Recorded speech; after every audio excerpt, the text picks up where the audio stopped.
Public school buildings looks like a prison. There's nothing but like gray and brown. With Publicolor, we use a lot of bright colors. It brightens up the place. You know, it feels good like stepping back and looking at your work and be like, wow, you know, I did that. And those were several students who participate in Publicolor, a New York-based program engaging at-risk youth through the power of design. Students literally transform their own schools, playgrounds, and communities into inspiring, vibrant spaces, fostering a sense of belonging and accomplishment, and it has a proven track record. Here to tell us about it is Publicolor's founder and director, Ruth Shuman. Ruth, thank you so much for being with us. You obviously have an accomplished career as an industrial designer, so art and design is in your blood. How did you make that transition into creating Publicolor, thinking that kids could benefit from this as well? It's a great question. When I was at Pratt getting my master's in industrial design, I took 6 months to do an independent study on the psychological effect of color.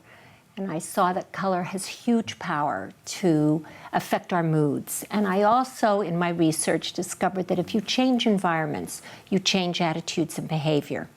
And at the same time, this was in the early 90s, there were a lot of articles about the rising dropout rate. And all I could imagine is that we're going to become a third world country if we don't capture these students. And I had an opportunity to see a number of middle schools in East Harlem, and I was appalled at how prison-like each one looked and felt. And I thought, you know, there's a major disconnect between our high expectations from teachers and students and these environments of disrespect that we're putting them in.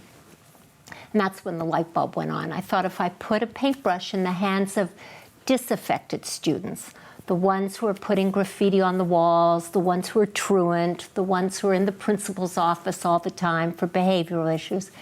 If I put a paintbrush in their hands and get them to paint a beautiful, student-centric, welcoming environment, they'll own it. I love it. I think it's a fantastic idea, and I think it's absolutely correct that our environment affects us so much more than we often realize. And tell us about the success you've had with the students. Well, what we've done, you know, anybody who's worked with kids knows you don't make lasting change overnight. So ours is an intensive, long-term continuum of programs so that we're with our kids for many, many years. And last year, and we focus on the lowest performing students in struggling schools. Which communities are you focusing on right now? Very low income. Right. So, you know, Mott Haven, Soundview, Washington Heights, East New York, Bed-Stuy, right. You know, very low income neighborhoods. And targeting the underachievers in those schools, and yet, last year, 97% of our high school seniors graduated high school on time. Amazing. 94% went on to college. And because we raised money for a scholarship fund, we now have 106 first-generation students in college.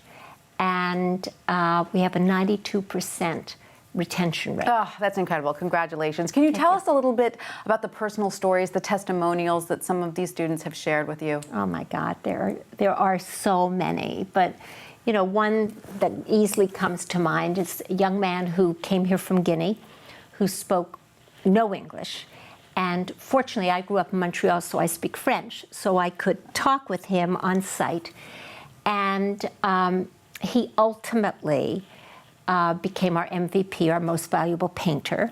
And he grew up in a very comfortable family in Guinea, but his father was imprisoned because he was the leader of the opposition party. And they fled, and they came here with nothing.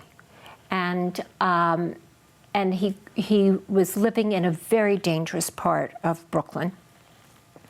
And ultimately, we got him, he couldn't stand his high school. They were filled with gangs. Teachers didn't care about the students. We ultimately were able to get him into a wonderful high school.